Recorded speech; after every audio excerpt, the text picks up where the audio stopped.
I tamponi gratis in farmacia dovevano partire da ieri, ma le farmacie sono rimaste senza manuale e quindi la piattaforma digitale della regione è stata in tilt per ore, impossibile accedere. Solo nel pomeriggio sono diventate operative la novità che la regione, o meglio il presidente della giunta regionale Luca Zaia, aveva annunciato già sabato. Una grandissima confusione oggi sui quotidiani locali del Veneto. Ci sono le dichiarazioni del presidente di Federfarma e di altri farmacisti che spiegano come erano sì stati preinformati, ma fino alla mattinata di ieri non c'erano indicazioni dettagliate e precise e quindi operative da parte appunto della regione. Questo è Sveglia Veneto, il primo podcast dedicato all'informazione vista da nord-est. Io sono Jack Calcetto e oggi è martedì 25 gennaio 2022. La prima notizia di oggi riguarda la partenza lenta dei test gratis in farmacia. Questo è il titolo scelto dal Corriere del Veneto di oggi per descrivere questa situazione comunque estremamente caotica che si è verificata ieri. Una falsa partenza, una partenza a fatica per diverse strutture, scrivono invece i quotidiani del gruppo Gedi, dove è evidenziata la posizione di Federfarma che dice il via libera ci è arrivato solo alle 12.50 di ieri, la regione replica erano informati da una settimana. Ma vediamo cosa è successo, ce la racconta Michela Nicolussi Moro sul Corriere del Veneto di oggi. Sabato mattina il governatore, il presidente della giunta regionale Luca Zaia, aveva annunciato in diretta TV che dal 24 gennaio, cioè da ieri, le farmacie avrebbero eseguito gratuitamente i tamponi di uscita dalla quarantena o dall'isolamento. Ma ieri la circolare applicativa è arrivata alle 13.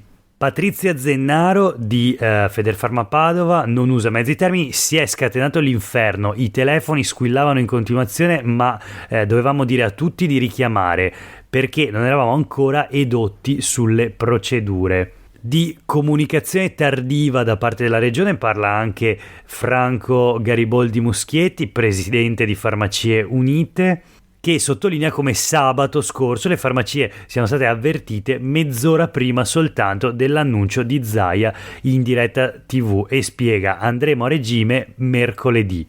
Pare in sostanza che la settimana scorsa la regione avesse discusso con le farmacie di questa ipotesi. Appunto il 18 gennaio ci sarebbe stato un incontro con la richiesta e la disponibilità a svolgere questa ulteriore mansione alle associazioni di categoria che si sono dette pronte a garantire la loro disponibilità, e però spiega sempre Muschietti, la settimana scorsa c'era stato soltanto chiesto di parlarne durante una videoconferenza che trattava d'altro. Nessun accordo era stato firmato. E ancora Andrea Bellon, presidente di Federfarma, chi può partire lo farà, ma sono pochi, le agende sono piene e abbiamo ricevuto tantissime richieste. Faremo il possibile, ma ci sono ancora alcuni punti da chiarire. Ad esempio, per fare il tampone in farmacia non ci si può prenotare sul portale regionale riservato a chi lo fa nei Covid Point pubblici, ma appunto queste persone che vogliono fare il tampone di fine quarantena in farmacia dovranno chiamare direttamente in loco. Insomma, ci sono alcuni interrogativi, ad esempio cosa succede se il soggetto risulta ancora positivo.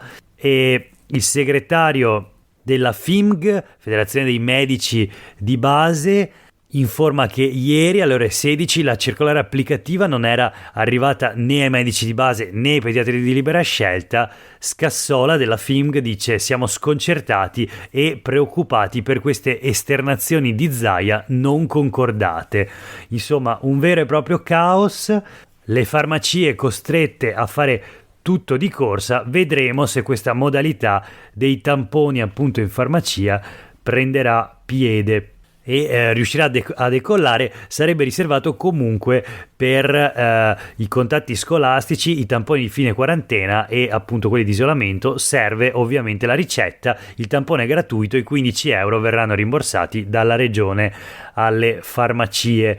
E sul Gazzettino comunque troviamo i commenti più come dire interessanti. Quello di Bellon Federfarma: è stato un avvio complicato, un po' complicato, tantissime le richieste, ovviamente ieri mattina tantissimi hanno telefonato in farmacia per effettuare questo test e le farmacie non sapevano cosa rispondere, non avendo ancora ricevuto le istruzioni operative, appunto.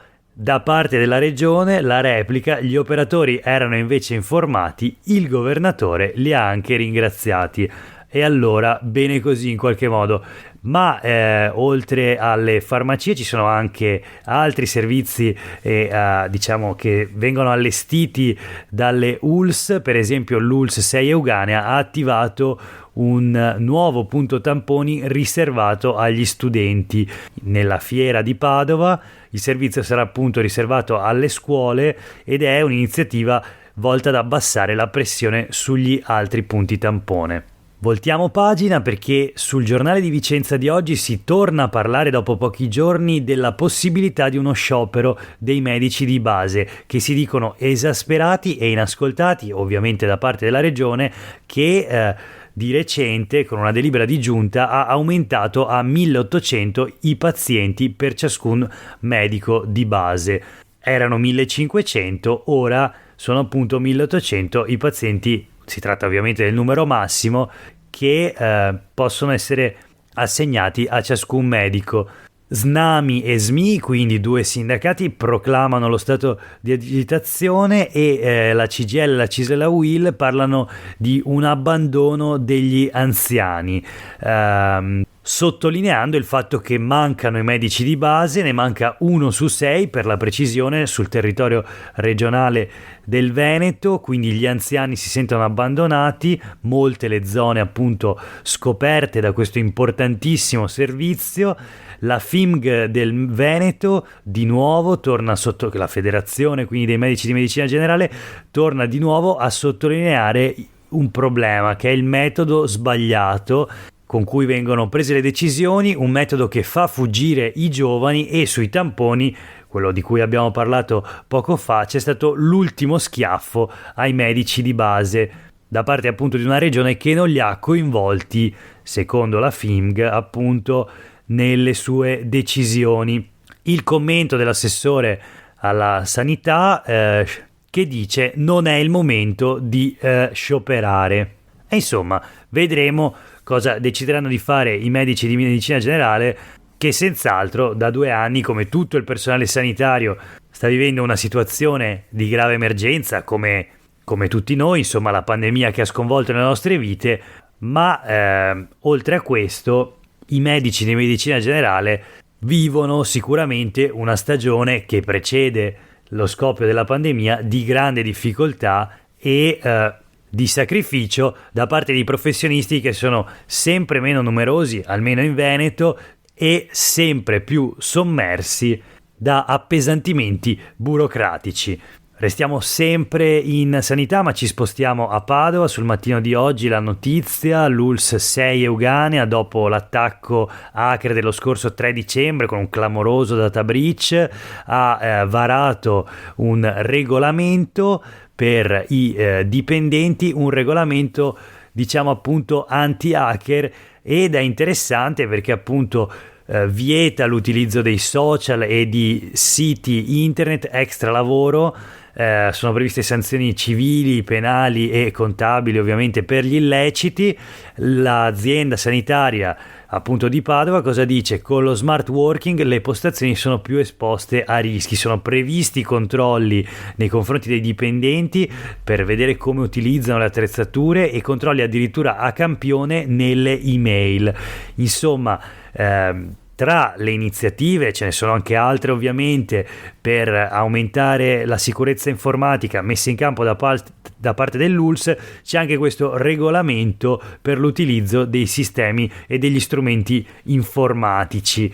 Insomma, una iniziativa per certi aspetti curiosa, nel senso che nel documento l'ULS evidenzia addirittura appunto questo problema legato allo smart working, le postazioni di lavoro portatili utilizzate al di fuori dell'azienda sono maggiormente esposti a rischi di sicurezza quali danneggiamenti, furti e violazione della riservatezza delle informazioni contenute. E con questo regolamento e con i controlli previsti appunto nei confronti dei dipendenti, sembra che in qualche modo la questione, il problema della sicurezza informatica venga almeno in parte, scaricata questa responsabilità sui dipendenti, che ora vengono sicuramente responsabilizzati nel loro utilizzo degli strumenti, ma insomma forse viene da chiedersi se sia sufficiente un corretto utilizzo del proprio dispositivo informatico per garantire davvero la sicurezza dei dati sensibili, anzi sensibilissimi, che vengono conservati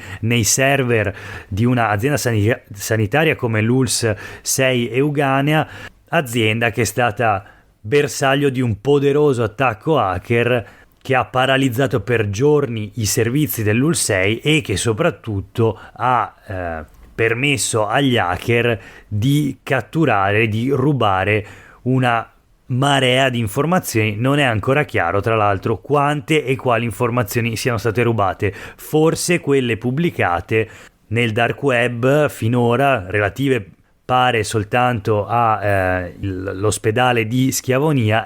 Queste informazioni pubblicate, i 9000 file, potrebbero essere soltanto la punta dell'iceberg. E insomma, vedremo come procederà questa vicenda. Nel frattempo parliamo di economia, di società e di lavoro. Sono 105.000 i giovani in Veneto che non studiano, non lavorano, non sono nemmeno inseriti in alcun percorso di formazione, non cercano un impiego. Sono i NEET cosiddetti, questa etichetta che naturalmente è un inglesismo, sono il 15% della popolazione dei giovani, quindi tra i 15 e i 29 anni. 1 su 6 sono più in difficoltà le donne e cresce la sfiducia nel futuro, così scrive il Mattino di Padova, tra i laureati. Insomma, ma vediamo un po' i dati di questo bollettino della CNA, dell'ufficio studi della CNA di Padova. Il genere, i NEET sono per il 59,3% donne, quindi un po' più donne che uomini, ma attenzione, nel 2020 gli uomini sono aumentati del 22% rispetto al 2019.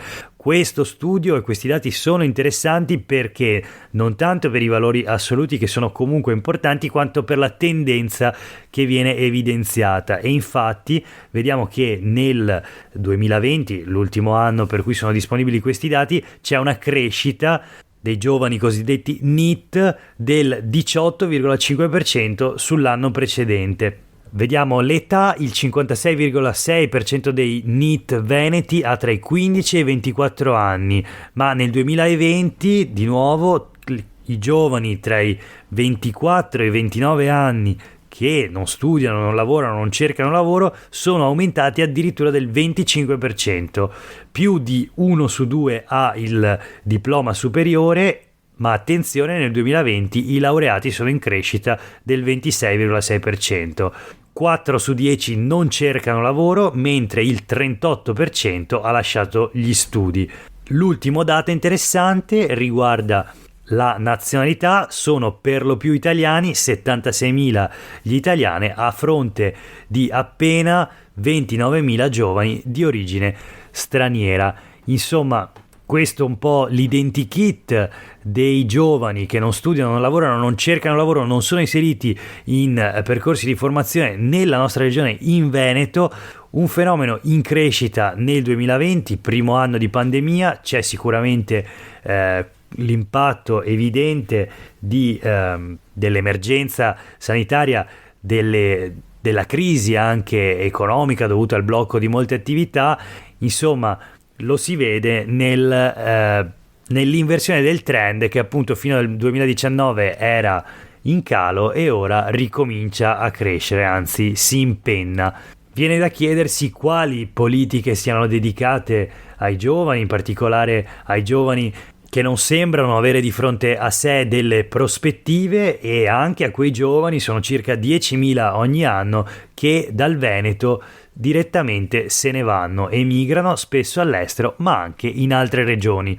Parliamo ora però di politica. Lì non troveremo risposte a queste domande, ma troveremo invece una Lega che, come abbiamo visto nei giorni scorsi, sta litigando in Veneto, in particolare a Padova. È il caso Bano, il neo sindaco di Noventa Padovana, che per alcune sue dichiarazioni ha forse vinto un'espulsione, forse nel senso che il direttivo regionale ha approvato la richiesta di espulsione di questo sindaco, e ora la palla passa direttamente al livello successivo, al livello federale, quindi alla Lega di Via Bellerio.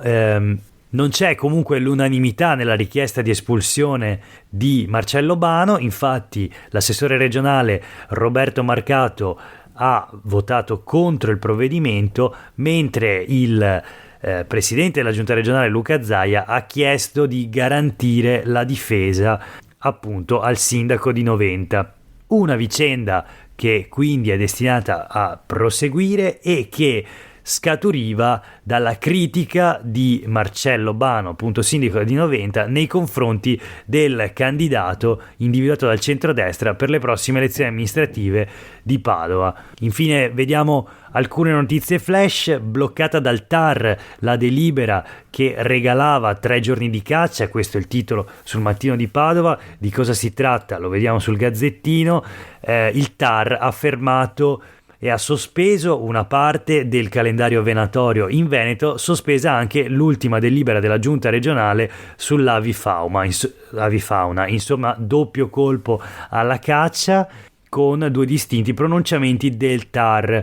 Sempre sulle pagine del Gazzettino di Venezia troviamo un articolo dedicato a Pasquale, il clochard che tutti i veneziani conoscono, ma conosce anche chi ha attraversato Piazzale Roma, Venezia, la sede del tribunale, la zona attorno alla stazione.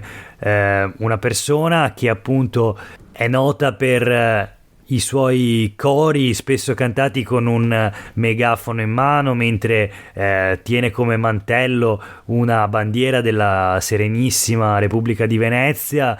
I cori potevano essere, ce n'è uno sul Gazzettino di oggi: Venezia capitale, Alvaro Recoba presidente, uno dei suoi slogan più noti appunto, ma poi tantissimi altri slogan e anche di critica, diciamo di satira, si potrebbe dire così, piuttosto sferzanti a dire il vero, anche nei confronti della politica, del presidente della giunta regionale Luca Zaia, del sindaco di Venezia Luigi Brugnaro, delle forze dell'ordine. I carabinieri spesso erano tra i suoi bersagli, e insomma ora si accumulano le denunce e le accuse nei confronti di Pasquale Aita, che sarebbe protagonista di diversi vandalismi, ma anche risse, dice il Gazzettino, imbrattamenti, lesioni e danneggiamenti. Le denunce collezionate in 3 anni sono oltre 80. Finora c'è da dire che il senza tetto ha vinto il suo braccio di ferro contro le istituzioni.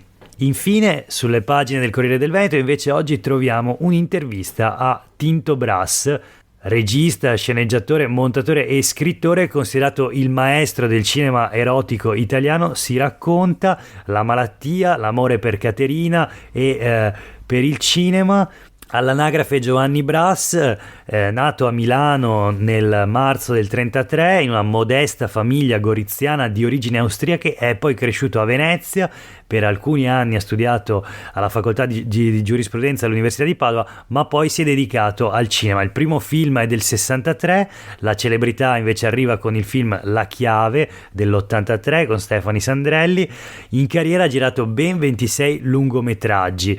Parla in questa intervista della malattia, della morte, che sarà una liberazione dopo appunto la malattia, con la quale si diventa più attenti. Tutto ciò che nel quotidiano appare scontato assume un valore inestimabile. Dice di non avere eredi. Riguarda e ammira i film di Renoir, di Vigo, i miei maestri Roberto Rossellini e Joris Ivens, dice. e è interessante, almeno io non lo sapevo, doveva girare Tinto Brass Arancia Meccanica, aveva accettato, ma poi il film, come sappiamo, andò a Kubrick e invece Rambo e 9 settimane e mezzo, anche quelli li avrebbe dovuti girare lui, ma li ha persi per un errore, dice, di Dino De Laurentiis. Insomma, chissà come avrebbe girato Rambo il maestro del cinema erotico Tinto Brass, non lo sapremo mai ovviamente, anche se l'ultima domanda che il giornalista gli rivolge, se potesse esprimere un solo desiderio oggi quale sarebbe, girare ovviamente un altro film. Per oggi è veramente tutto, grazie per aver ascoltato Sveglia Veneto, io sono Jack Calcetto, oggi è martedì 25 gennaio 2022, ci sentiamo domani per la solita e consueta rassegna stampa. Buona giornata!